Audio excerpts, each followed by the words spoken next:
I thrive. I thrive to be alive.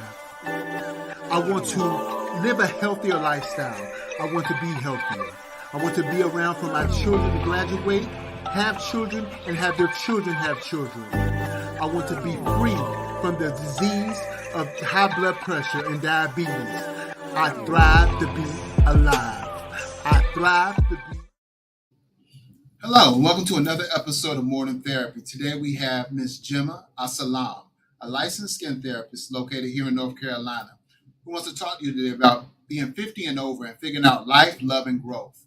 Gemma, why is this subject important to you? What I wanted to, the reason why this topic is important to me is I find that I have a lot of friends that are my age that are 50 and over. Yeah. And they're, believe it or not, they're trying to figure out their life basically after raising children, becoming an empty nester. Right. You're now in a position where you have to start figuring out or rediscovering who you are. Because you're so used to wearing titles, mother, mom, soccer mom, basketball mom, whatever it is, running back and forth for appointments and things like that. You're living your life. And basically it's a lot of it is contribute to what's going on with the kids. Right. And you're so defined now, by your kids in many ways. Yes. That's so-and-so's mom. What have you, And I've done my fair share of carpooling and back and forth to games and things like that. I'm the ATM, I was the ATM. Still kind of am. What's the ATM? ATM where the kids come and ask you for money all the time. Okay, so, okay. Yeah, Mom, I need Got this. some money? I don't have any money because they emptied out the ATM. It's Christmas time. But, yeah, that's where I'm at now. Understood. Yeah, but in any case, I think this past summer I had a very interesting conversation with friends that I have known more than 20 years. And it was, I was surprised that we were all around the same age. And we're all at the same stage of life where we're trying to figure out life, refigure out who are we, our careers. I had one friend just literally started a new career. She was in school, trying to, just restart life. She's an empty nester. And I felt like I'm the same way. I went back to school to become a esthetician, just trying to figure out life, just to try to do something different, because I've been doing the same thing, mental health, for probably about over 20 years. Right. And trying to transition. So I felt like I just thought it was very interesting that we live 3 different lives. It was 2 other women. We all live 3 different lives, but we're all in the same place. We're trying to figure out what's the next step in life. So that's why I thought, this was definitely a topic, just trying to figure out life, love, and growth again. Yeah. After we've raised our children. Okay. That's why I think this topic is so important. Yeah, I agree. What would you tell your younger self at this moment in life about growth maturity? I think when I look back, I think even now, I would tell my younger self to slow down. It's going to be okay. And to enjoy every moment, because every moment is a lesson to be learned. Whether, like I said, during the time of raising my kids, or, attending a play or, whatever it is, even education, if you're in school, enjoy those moments. Right. Take everything in that you can so that you can grow, and learn from that experience. So I think I would tell my younger self not to worry so much about the future, but enjoy the present. And to work on balance, focus on what's important. A job would be a job, but let's say you're killed or sick or something happens where you're laid off or terminated or whatever. What did you leave behind because you were so focused on your job? What did you not attend to as appropriately because you were so focused on your job? Whether that's your family, whether that's your health. How many times people do 40 or more but only get paid for 40, but yet they don't take that same time to go to the gym, or if they look at how much time they spend with a client or spend with their supervisor or whoever. How much time did you spend talking to your children or your mom or your dad or your cousins or whoever? Is it even anything comparable? That's what I would say. Achieve balance. Don't give more to work than what you give to something that sustains you in a different way, such as life, social, the other domains of your life that need attention as well. Yeah.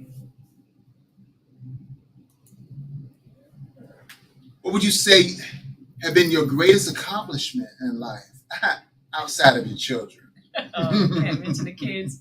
Oh, well, because I was going to say the kids, they're probably my greatest accomplishment. Yeah, I get it. Yeah, we're not going to get that easy out this time. Easy out. Oh, man. That's an easy answer.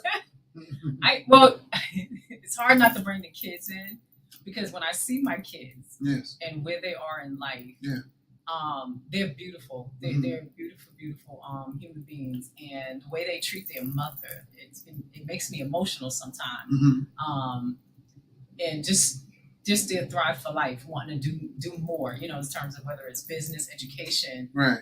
How they raise their own children. And I'm like, did I do that? Did I have a hand in that?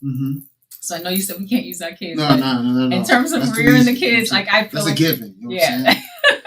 I can't take full credit, because a lot of times I was on my knees praying. God give me the wisdom of how to raise these kids. But I think probably if I was to look at other accomplishments, I think one is when I was back at home, I would do a lot of things to keep the family together. Like I would host dinners. Okay. I think having that bond with my family.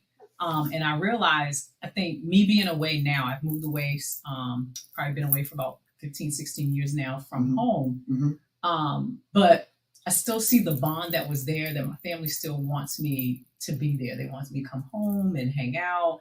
And again, I say, did I have a hand in that? You know what I mean? To build that relationship, and taking that time that you talked about, having those dinners, the holidays, having a family over. I would do my niece's hair. I would, whatever the family needed, I was there. And I think building that to the point where they give that back to you.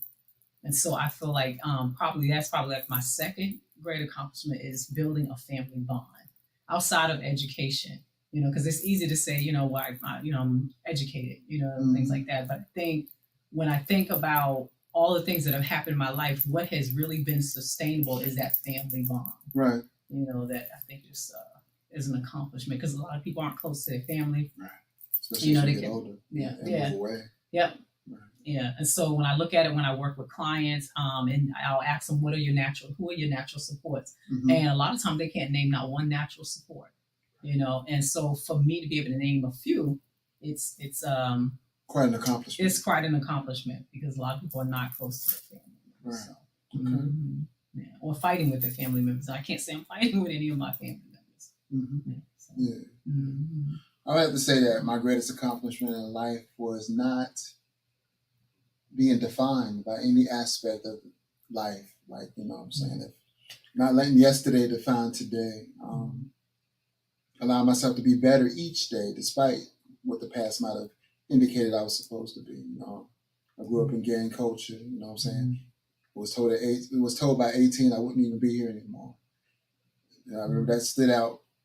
That really stood out. And then when she told me that when I was around, 14, 15 years old, this was a friend of the family's.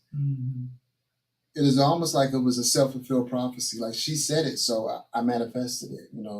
Getting into gangs, getting into drugs, things like that, until I said, no, that's not going to define me, I think that's my greatest accomplishment, not letting her witchcraft define me. So sweet. Yeah. Indeed. Does it really matter how you achieve your goals in life?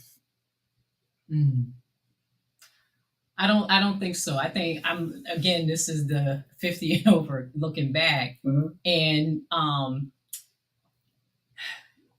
think no matter what, if you have a goal, there's a lot of things that's gonna happen or come into play in your life. And you're like, man, I didn't plan for this, I didn't see that coming.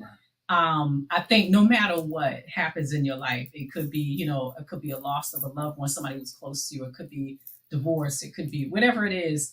Different things come at us in life. Mm-hmm. But if your goal, you still keep your eye on that goal, whether it took you 5 years, 10 years, 2 years, you know what I mean?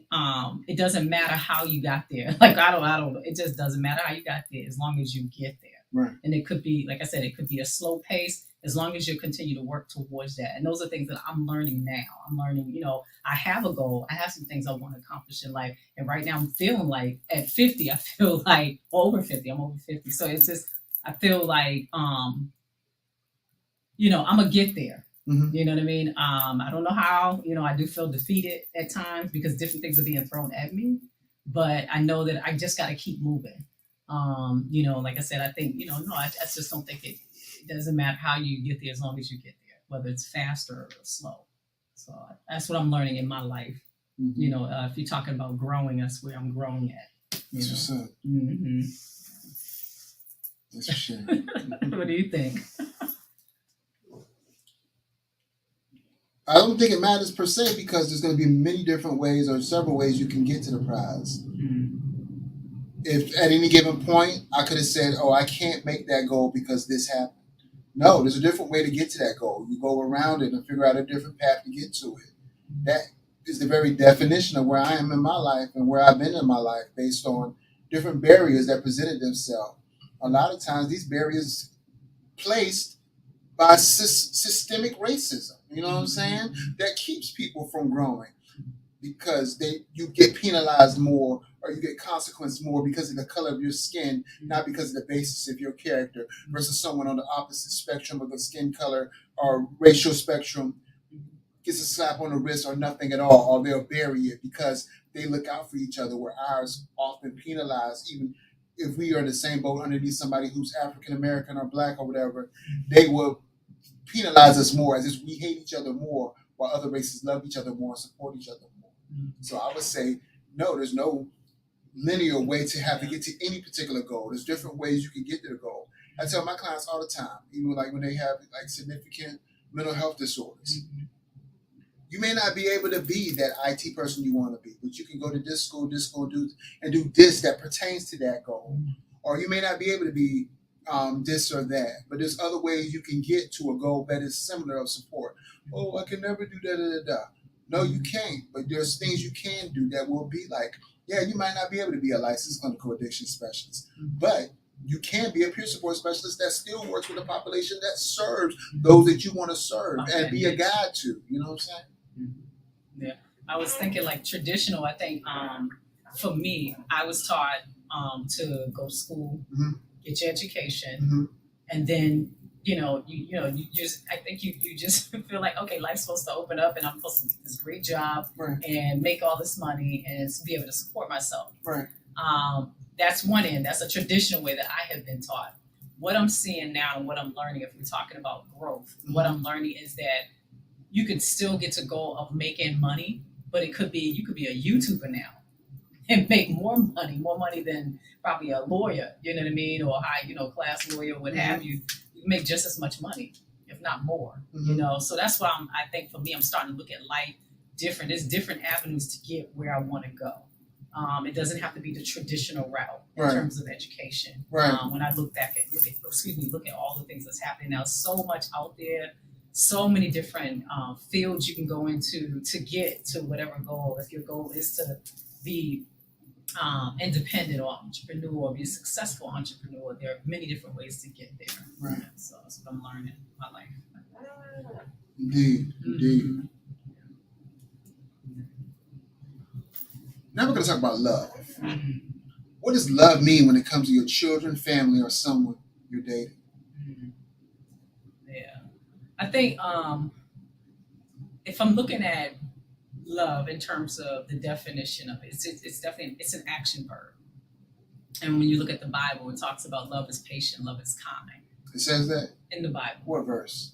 And that is, I think it's Corinthians. It's in Corinthians. I don't know why. Can you please? I'm like, but you caught me off guard. But either way, Corinthians talks about love. And in love, like I said, love is patient, love is kind, and love is not easily angered. It does not boast. Is that in the Bible too? Yes, sir. What verse? Right now it's escaping me. But either way, when I look at the definition of what the Bible says, when it comes to your children, when it comes to your family, I've had many days where I had to be patient. I've had to stop myself, and say, okay, take a breather, because your goal is not to upset the kids or to or your family. Your goal is to keep the family tight, keep the family together. And so whatever it is, just take a minute. I'm learning, deep breathing is very, very important and very, very key when you're dealing with family. Deep breathing. Yeah, deep breathing. Take a deep breath, walk away, whatever you need to do, whatever your coping skills are, use them. Also venting, call, get advice. Okay. I'm learning that. All of that is love. Because I want the best for my children, I want the best for my family. What can I do to control Gemma in order to continue to keep that family bond, whatever it is that I need, in whatever capacity I need to be there for my family. Right. When it comes to dating, same thing. I think being patient, being kind, I think understanding where the other person is coming from. Right. I think it's the same. I don't think it should change. I think in terms of how I treat the person, of course it's at different levels, but I think in terms of if I was to look at love that way, it would be, just what is the best for that person? Am I seeking the best outcome, for that person? So for me, that's what love means. Yeah, I feel you on that. Yeah. As far as it pertains to me, love is to be what I would want to receive. You know what I'm saying? If I would want quality time, then give quality time. If I would want gifts, which is what I want all the time, because that's my love language, I want gifts. Then then I should give gifts. You know what I'm saying? Be what I would want to receive, and that pertains to my children, family, or someone who I'm dating or in an intimate relationship with. And it's keeping the lines of communication open. You know what I'm saying? Oftentimes we get so focused on our work that we don't give adequate time to our loved ones. You know what I'm saying? Or we love them in a way that is not receptive to their love language. Maybe they don't need, gifts. Maybe they need quality time. Maybe they need acts of service in order to feel loved. So understanding that and addressing that accordingly is very important. I think people should gauge their love language, and then people should know that, feed them, be love via their love language. Does that make sense? Yeah. Have you ever took the love language test? I don't think so. Okay. No, I read the book. And he didn't prompt you to take the quiz? It's interesting. No, I read the book and it didn't properly take any quiz at that moment. It's just But you read the book? Yeah, 5 love languages. Yeah. And I think the 5 love languages, I think it definitely works. I think finding out what that person's love language is and being able to tap into that, I think it definitely works. So yeah, I'm a true believer of the 5 love languages. Indeed. Love. Who taught you how to love? Believe it or not, I think I learned love, and I'm thinking of this, like you said, the scripture. I think it's 1 Corinthians 13 when it talks about love. Even though I grew up in the church, yes, all my life, it took someone to sit down and open the Bible with me. Even though I've read it a million times, to know the Bible. You read the Bible a million times? I've read it probably about a million times. The whole Bible? Probably not the whole Bible. But in terms of when someone sat down with me, I don't know what subject we was talking about. And this is, again, it's funny. The same 3 friends that I talked about, I've been friends with them for over 20 years. It was one of my friends, and we must have been talking about love. Right. And when she sat down and she was telling me, love is an action verb. Because when you think about love, you think about the Hollywood version of love. I do. I'm just saying, most people think about the Hollywood version because they want the happy ending. Oh yeah. And so when she told me The love is an action verb, because I had never, like I said, it just didn't even click for me. But when I and then open up the scripture and reading it and talk about what love is, it's very clear what love is.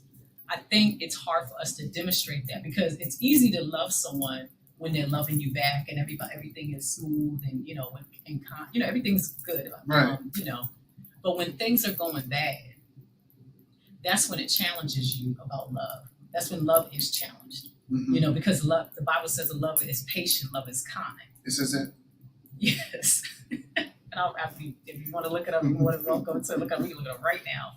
But and I think when I look back at life, the challenges that I have, for me, I believe I'm a track star. In terms of when things get hard and challenging, Gemma wants to run. Who? Gemma wants to run. Me, myself, and I. That's how I know you. I want to run, and I wonder. It makes me wonder: have I ever been taught love? Who has stuck in there with me when times were really rough, when I needed them the most? Who's been there? Is that what defines love to you? In terms of what the Bible says, love is patient, love is kind. And I think about who has really been patient despite all of my imperfections and who I am as a person, all my flaws. When I've disappointed someone or haven't been there the way they wanted me or showed up the way they wanted me to show up, did they stick it out with me through thick and thin, no matter what? And for me, that is love. And have I ever, been taught that, to be able to give that back to someone else? Because, you feel like people have deserted you when you're not doing all the things that they, all the accolades, doing the things they want you to do. Right.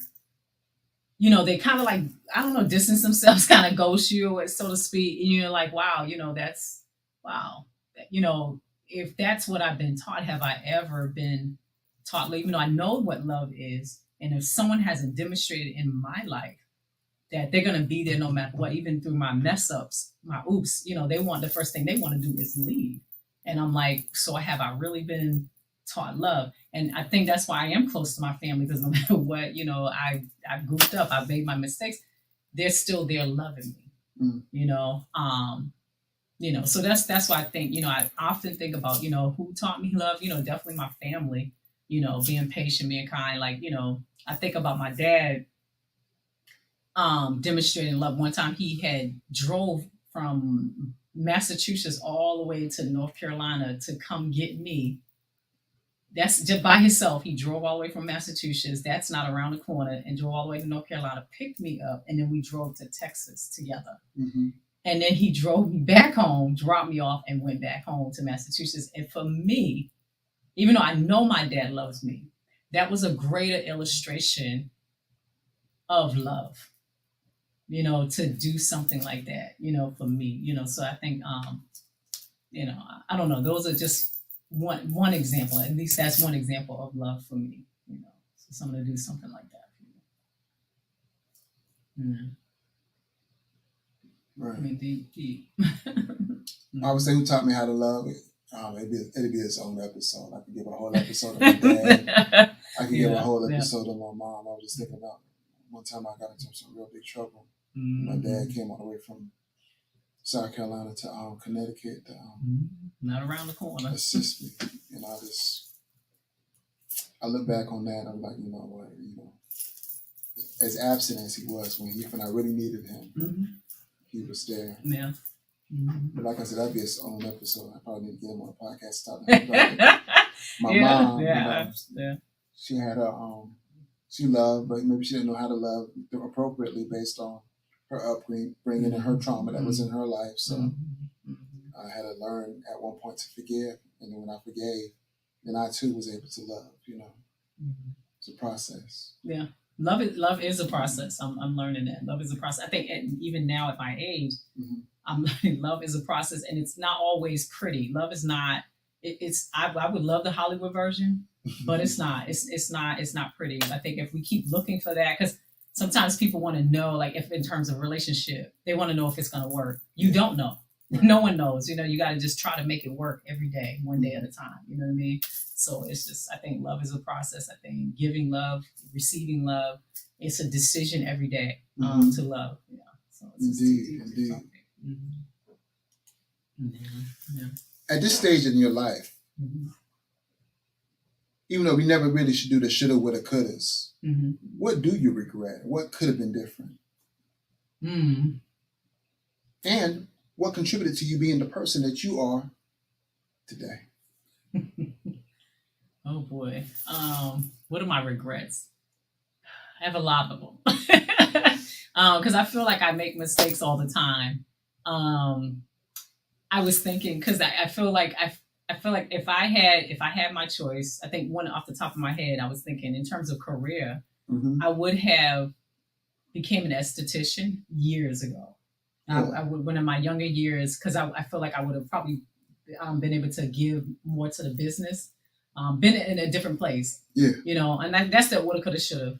I still would have went back to school, got my education in business, but at the same time, I would have went back earlier to become an esthetician. Okay. I love the field and what it offers. I think for me, when I look back, I wish, I always think about that. I wish I had known this. I known this side of business or this side of life. I wish I had been more hungry for business, knowing about business. I just, just knowing what my strengths, but I don't know. I just feel like everything happens for a reason.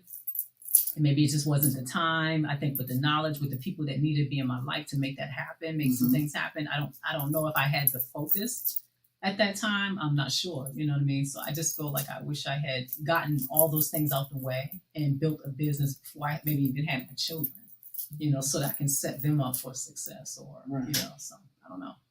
That's, I think, one regret I would have. And has this made me, or have they made you the person? I think my regrets, has it made the person that right now? Probably because I'm hungry now. I'm hungry. I want to do more in life. So maybe now probably it's shaping and molding me to be the person that I'm, because I know my strengths. I know more of my strengths now. I know what I can do. I never thought I could go back to school. I thought I was done with school. I think for me, because the next step I wanted to go get my PhD, but I really thought I couldn't do school. I couldn't do testing. Like I just thought my brain just it's not gonna work. But when I went back to school, I don't know. I guess you put whatever you put your mind to. I guess it is true. You can do it. And like I said, I ended up graduating at the top of my class. Okay. And like I said, I was in class with younger people. And I just knew they were going to run over me in class. But come to find out, like I said, I ended up graduating at the top of my class. And this, we were tested almost every other week. We tested. You know what I mean? So it was hard. It was a hard program. Definitely challenging. Very challenging. Damn. Like you, I have multiple. The regrets. Could have did some things different. Sometimes if I could just take back the last hour, I would be in no. a whole different place. You know what I'm saying? Oh no. But bad. Like you said, you can shoulda, woulda, couldas. They're not gonna. You can't. Don't let yesterday define you. You know what I'm saying? Use it as a guide to have a better future. The number one thing I do regret, but I don't let it define me, is that I had a mentor, not a mentor, but like an advisor at school when I was in my bachelor's program. My bachelor's program was in human services. And they were like, oh, you don't want to go to, University of South Carolina to be for the social work program, even though that was the direction I was thinking about going in to get my master's. And they said, oh, you don't want to be a social worker. You don't want to work for DSS. And they just pigeonholed it so much, I got locked in my head. You should go get your counseling degree. So I went and got my counseling degree. I did well in school and everything. But graduating, then I noticed even halfway through my program, it was like, oh, it's not just social work. They can do therapy too. Oh, they can bill all the insurances, like Medicare. The other people can't, you know what I'm saying? They can work in hospitals, and they're the number one preferred people to work in hospitals. I love working in hospitals, you know, in a different role. And just like listening to that advisor, and then understanding that no matter where you are, people are going to gear you to where they want to gear you. And that basically seeking knowledge and seeking information outside of the confines of where you are, because the people who are where you are may be very tunnel vision in regards to where they think you should go. And that's at work. And that was in education. But I found the same thing in work. They'll try to put you in a box or put you in a parameters that you stay in line with what they want you to do, or they'll give you tasks regarding what you want to do that sometimes falls outside the outlines of what you should be doing. But to know knowledge, to seek knowledge outside of those parameters, where you have a bigger vision, a world vision, as you move through life, it may be very much like this, but you should expand to make it more like this, more wide, a wider spectrum of knowledge and experiences in order to have a more fulfilled life. Because that tunnel vision, that parameter, the tight parameter of where they want you to be, is because that's where they want you to be to serve them. Yeah, people. I think that's why a lot of people say they don't tell people what their plans are. They keep them to themselves because you have all people who are, for lack of better words, haters, who want you to. They'll wish for your demise. You know what I mean? They'll wish for your downfall. And may not even be doing that purposely. Just thinking because internally they don't think they can do it, so they don't want you to fail because they don't think you can do it based on their own experience or feelings about it. I don't think it's always purposeful because our own people, our family, sometimes will tell us. Oh, I remember when I was in school, my guidance counselor, I was telling her that this is when I was just really getting it. I was in a bad neighborhood. You know, I had a couple of tips and taps at this. Did really well in school, but I did keep on getting in trouble with juvenile. Just like, oh, Felipe. I know they call me Chris at the time. Chris, oh, you don't want to be a lawyer. You know what I'm saying? You might just want to do this, this, and that. And I really wanted to be a lawyer because, I used to watch these television shows, Mason and all those things. And I was like, oh, I want to do that. And that's when Law and Order was just starting to come on TV. You know what I'm saying? That's my show. So those kind of things were interesting to me. And I was like, okay. But she was like, nah, then look how many lawyers are in the city. Put out a book and showed me all the attorneys in the city. That'd be a very competitive market for you. You should do something else. And then I took that to heart. But that was the seed that led to me involved in gang activity, involved in drugs, and had a downward spiral in education. I didn't graduate high school. Well, not traditionally. Yeah. I dropped out, you know what I'm saying? Because I didn't have the fortitude to go on. For what? I can't be what I want to be, you know what I'm saying? And that's what a guidance counselor did. A guidance counselor that wasn't white. She was black like you and me. Funny segue. Got married. One of the guests was that guidance counselor. I asked my wife at the time, why is she here? That's my cousin.